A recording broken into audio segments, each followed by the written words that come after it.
damai sejahtera Allah yang melampaui segala akal, kiranya itulah yang memelihara hati dan pikiran saudara-saudara dalam Kristus Yesus Tuhan kita. Amin. Jemaat Tuhan, khotbah untuk kita semua pada minggu yang baru ini diambil dari kitab Nabi Yeremia, pasal yang pertama, ayat ke-4 sampai 10. Kami akan bacakan di tengah-tengah kita. Yeremia 1, ayat 4 sampai 10. Demikianlah firman Tuhan. Firman Tuhan datang kepadaku, bunyinya, sebelum aku membentuk engkau dalam rahim ibumu, aku telah mengenal engkau. Dan sebelum engkau keluar dari kandungan, aku telah menguduskan engkau. Aku telah menetapkan engkau menjadi nabi bagi bangsa-bangsa. Maka aku menjawab, ah Tuhan Allah, sesungguhnya aku tidak pandai berbicara, sebab aku ini masih muda. Tetapi Tuhan berfirman kepadaku, janganlah katakan aku ini masih muda, tetapi kepada siapapun engkau kuutus, haruslah engkau pergi, dan apapun yang kuperintahkan kepadamu, haruslah kau sampaikan. Janganlah takut kepada mereka, sebab aku menyertai engkau untuk melepaskan engkau. Demikianlah firman Tuhan. Lalu Tuhan mengulurkan tangannya dan menjamah mulutku. Tuhan berfirman kepadaku, sesungguhnya aku menaruh perkataan-perkataanku ke dalam mulutmu. Ketahuilah, pada hari ini aku mengangkat engkau atas bangsa-bangsa dan atas kerajaan-kerajaan, untuk mencabut dan merobohkan, untuk membinasakan dan meruntuhkan, untuk membangun dan menanam. Sampai demikian pembacaan kita. Saudara-saudara, sebelum kita menggumuli lebih dalam bacaan kita tadi, ada dua hal menurut kami yang mesti kita pahami, kita klarifikasi dalam hati dan pikiran kita. Yang pertama, kita sebagai orang Kristen tidak mengenal nasib atau takdir. Sekali lagi, kita sebagai orang percaya, sebagai orang Kristen tidak mengenal nasib atau takdir. Karena itu kedua kata itu harus di-delete, dihapus dari hati dan pikiran kita, karena kita tidak mengenalnya. Yang mengatakan bahwa keberadaan, kehidupan, dan masa depan kita sudah ditetapkan jauh sebelumnya dan tidak bisa diubah lagi. Jadi artinya takdir itu, hidup, keberadaan, masa depan kita sudah ditetapkan dulu dan itu tidak bisa berubah lagi. Itu tidak kita kenal. Kita orang-orang Kristen, orang-orang beriman kepada Kristus yang bangkit. Kita percaya keberadaan, kehidupan, masa depan kita terbuka. Kehidupan kita terbuka, masa depan kita terbuka. Jadi ibarat buku, dia belum ditulis, dia masih bisa dituliskan, lembar demi lembar. Masa depan kita dapat diubah, hidup kita itu bisa diubah. Dan itu menjadi sebagian tanggung jawab kita. Sebagian atau keseluruhan itu adalah tanggung jawab kita. Itu yang pertama harus kita garis bawahi, sikap iman itu. Tidak ada nasib bagi orang Kristen. Tidak ada takdir. Karena itu kata-kata nasib dalam bahasa Batak, bagian, turpu, sibaran, itu harus kita hapus dari kamus yang ada dalam pikiran dan hati kita. Semua terbuka ke masa depan. Karena itu tidak ada satu orang pun yang bisa mengatakan sudah nasibku seperti ini. Memang beginilah aku ditetapkan Tuhan. Yang kedua, kehendak Tuhan, rencana Tuhan itu misteri. Kehendak Tuhan, rencana Tuhan itu misteri. Tidak ada satupun yang bisa membongkar isi pikiran Tuhan.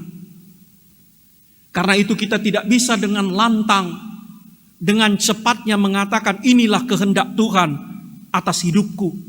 Inilah yang direncanakan Tuhan atas hidupku.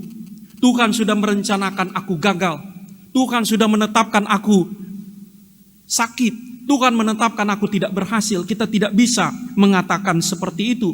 Karena kehendak Tuhan itu misteri. Kehendak Tuhan itu seringkali kita pahami jauh nanti sesudahnya. Sesudah terjadi, barulah kita paham, oh inilah rupanya memang kehendak Tuhan itu. Sesudah dia terjadi. Tapi sebelum terjadi, kita tidak pernah tahu apa itu kehendak Tuhan. Karena itu hati-hati. Anak-anak muda terutama hati-hati. Jangan terlalu cepat mengatakan inilah kehendak Tuhan. Tuhan menghendaki aku gagal. Kalau aku drop out dari perguruan tinggi, inilah kehendak Tuhan. Kalau aku tidak berhasil, aku belum dapat bekerja sampai hari ini kehendak Tuhan. Belum tentu, kita tidak tahu kehendak Tuhan itu. Karena itu kita harus berhati-hati. Kita tidak bisa pakai Yeremia 1 ayat 4-10 ini. Bahwa sebelum kita ada di dalam kandungan, Tuhan sudah menetapkan mau jadi apa kita. Mau jadi perawat, mau jadi supir ojek online, mau jadi pengusaha bengkel. Dan karena itu kita mengatakan inilah kehendak Tuhan. Kehendak Tuhan itu juga berubah, bisa berubah.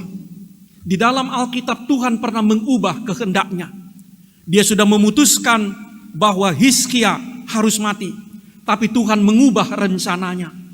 Mengubah kehendaknya. Hizkia diperpanjang umurnya 15 tahun lagi.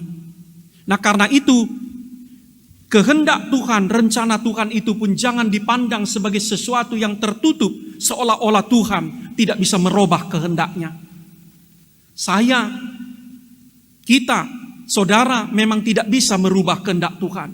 Tapi Tuhan bisa merubah kehendaknya, mengubah rencananya. Dalam Alkitab kita baca Tuhan pernah marah dan merencanakan hendak membinasakan bumi ini. Tapi kemudian Tuhan menyesal dan mengubah rencananya itu. Nah artinya saudara-saudara jemaat Tuhan, tidak ada satu orang pun yang kita bisa mengatakan memang beginilah kehendak Tuhan. Aku nanti harus mati seperti ini. Aku memang hidupku seperti ini. Kita tidak bisa mengatakan semua terbuka ke masa depan. Nah kalau begitu, bagaimana kita memahami panggilan Yeremia menjadi nabi ini?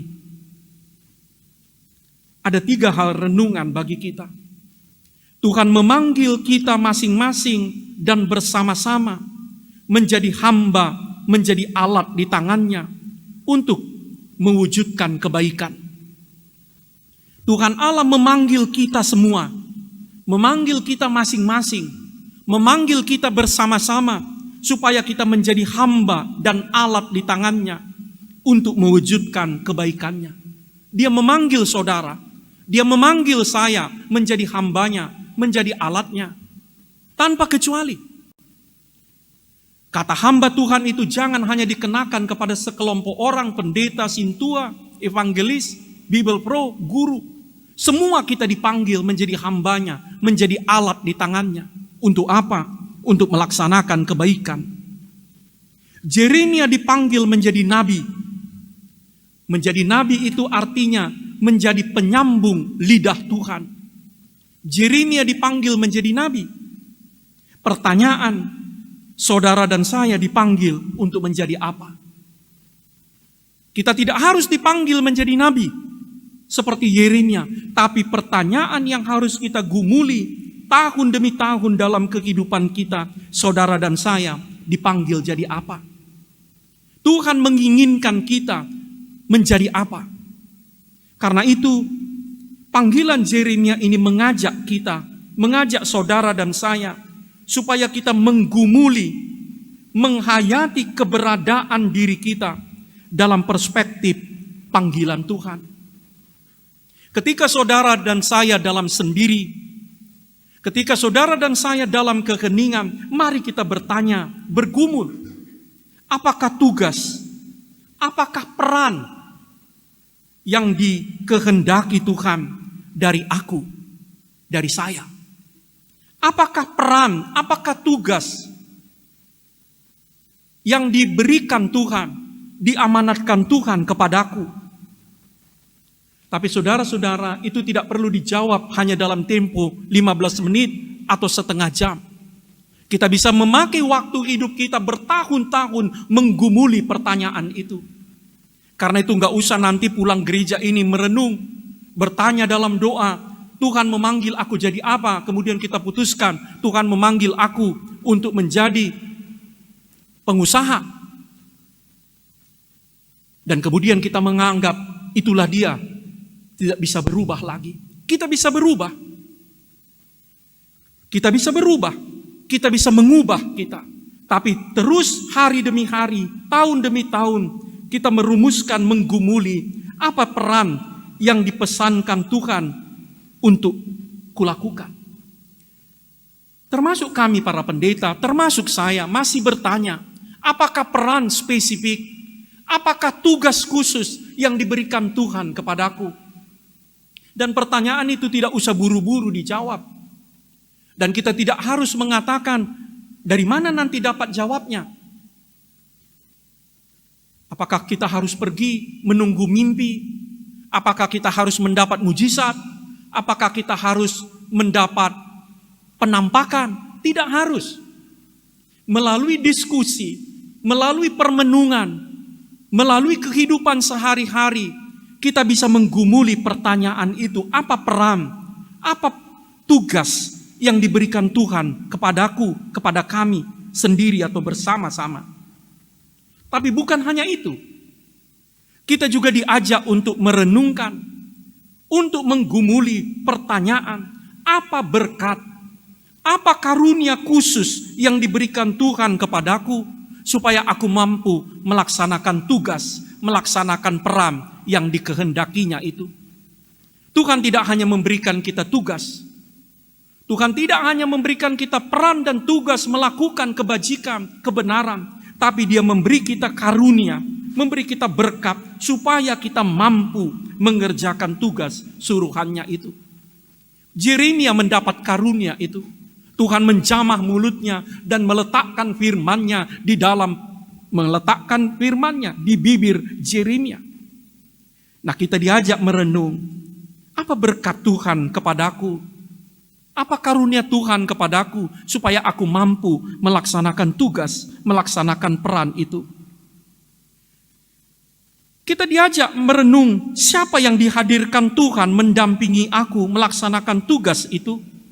Siapa orang yang dihadirkan Tuhan di dekatku menjadi teman, menjadi pendamping untuk melaksanakan tugas itu? Saudara-saudara, mungkin bagi para pendeta, bagi guru, bagi para dokter dan para medis, bagi para pelayan gereja, para sintua, lebih mudah merumuskan jawaban-jawaban atas pertanyaan tadi. Tetapi kita semua, apapun profesi kita harus bisa menjawabnya. Apakah profesi kita arsitek, profesi kita pengusaha, apakah profesi kita YouTubers, atau gamer, atau petani, atau supir Gojek online, atau akuntan. Apapun profesi yang kita pilih, yang baik dan tidak melanggar hukum, kita bisa menghayatinya sebagai panggilan Tuhan. Tapi sekali lagi, kita tidak harus menghayatinya sebagai panggilan seumur hidup. Mungkin satu periode kita dipanggil menjadi mahasiswa, menjadi buruh. Tapi ada periode lain Tuhan memanggil kita menjadi pengusaha. Ada periode lain dalam hidup kita, Tuhan memanggil kita untuk tugas yang lain lagi. Tetapi kita menghayati hidup kita sebagai panggilan Tuhan. Apa yang terjadi ketika saudara dan saya menghayati pekerjaan, profesi kita, hidup kita sebagai panggilan Tuhan? Kita gembira, kita kuat, kita semangat. Dan kita tidak pernah putus asa. Apa yang terjadi ketika saudara dan saya menghayati hidup ini, panggilan ini, profesi ini adalah panggilan Tuhan, panggilan hidup yang diberikan Tuhan. Kita akan gembira, kita akan semangat, kita akan sungguh-sungguh mengerjakannya, karena kita mengerjakannya itu atas nama dan untuk Tuhan. Yang kedua, apa pesan dari Yeremia? Jangan jadikan apapun sebagai alasan atau dalih menolak tugas, menolak tanggung jawab atau suruhan Tuhan. Jangan jadikan apapun itu sebagai alasan atau dalih menolak atau tugas suruhan Tuhan.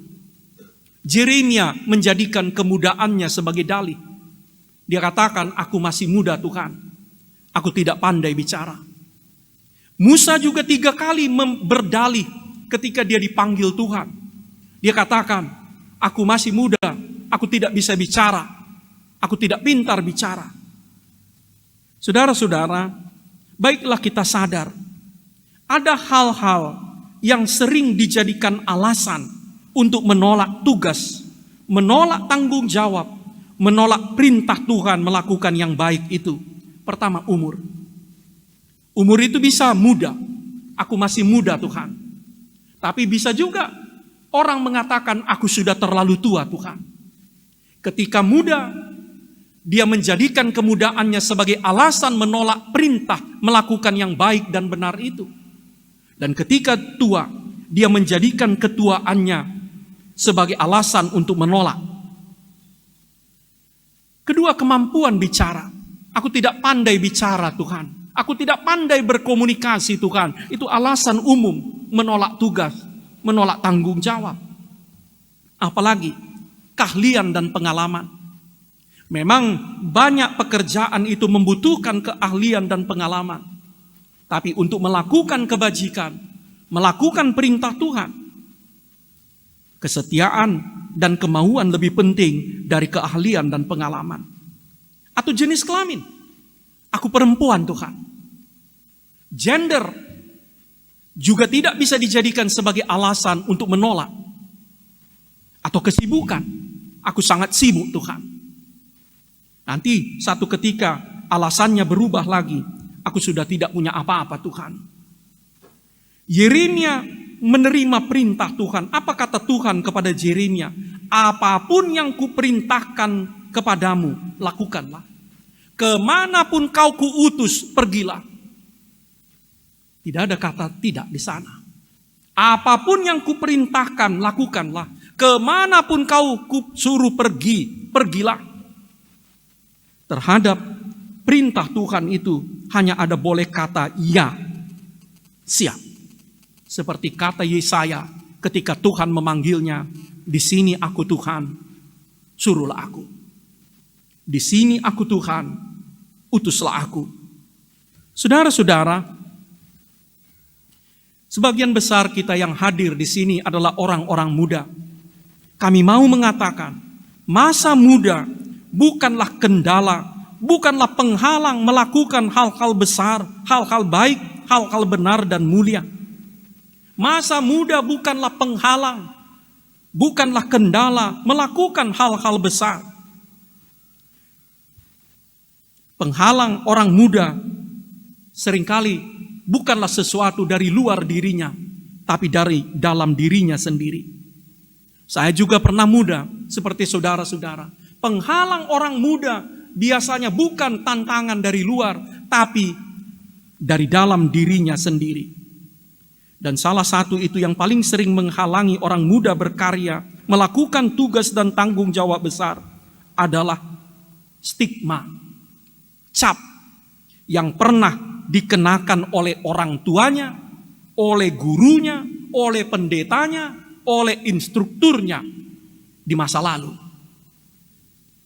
Kepada saudara-saudara yang sering mendengar kata-kata dari orang tua, dari guru, dari pendeta, dari instruktur, waktu kalian masih kecil, kamu bodoh, kamu tidak tahu apa-apa, kamu tidak berguna. Hati-hati, hati-hati. Jangan-jangan saudara-saudara sudah percaya dan menanam kata-kata yang tidak benar itu di dalam hati dan pikiran kita. Bayangkan kalau ketika kecil 10 kali ibu kita, 10 kali bapak kita mengatakan sehari kamu bodoh, kamu nakal, kamu tidak berguna, kamu tidak tahu apa-apa. Dan kita percaya. Ketika Tuhan memberikan kepada kita tantangan melakukan yang besar, yang baik, yang indah, kita jadi takut. Dan kita mengatakan, aku tidak bisa Tuhan, aku tidak mampu Tuhan. Karena apa? Karena di bawah sadar masih terngiang-ngiang di telinga kita kalimat-kalimat yang tidak benar itu, yang mengatakan kita bodoh, kita tidak tahu apa-apa. Yang ketiga, apa yang kita bisa petik dari Yeremia dan dari Korintus, 1 Korintus 13 tadi, Tuhan memanggil kita untuk mengasihi. Kita tidak harus seragam profesi kita. Pendidikan kita tidak harus seragam. Pengetahuan kita tidak harus seragam, kita beragam-ragam. Tapi dengan berkeragaman itu Tuhan memanggil kita semua tanpa kecuali untuk mengasihi. Kita dipanggil untuk mengasihi sesama kita. Dalam 1 Korintus 13 tadi Paulus mengatakan, andaikan aku memiliki pengetahuan, kalau aku tidak punya kasih, aku tidak berguna. Andaikan aku bisa mengetahui segala bahasa sorgawi, bahasa malaikat, kalau aku tidak mampu mengasihi, aku sama seperti gong, canang yang gemerincing, kaleng-kaleng, bahasa yang paling vulgar untuk itu.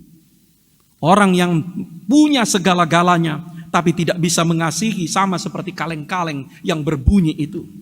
Itu kata Paulus dalam epistel kita tadi.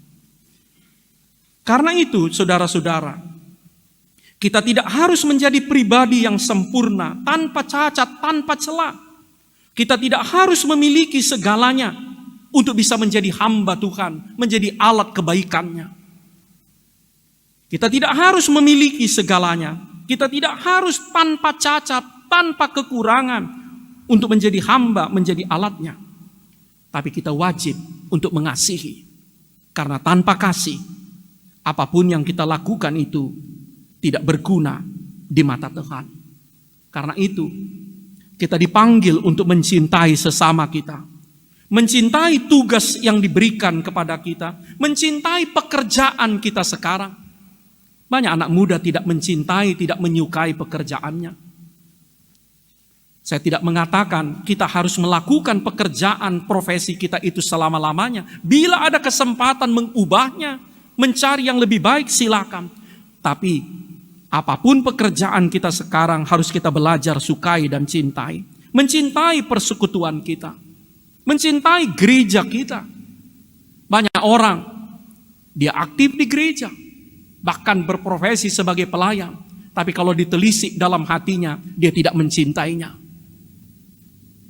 Mencintai bangsa dan negara kita. Dan dengan demikianlah kita bisa mencintai, mengasihi Tuhan kita. Tuhan memberikan tahun 2022. Masih panjang hari-hari kita. Mari kita berkarya. Mari kita berperan. Mari kita mengambil tugas yang diberikan Tuhan kepada kita masing-masing dan kepada kita bersama-sama. Dengan firman, dengan kuasa rohnya. Amin.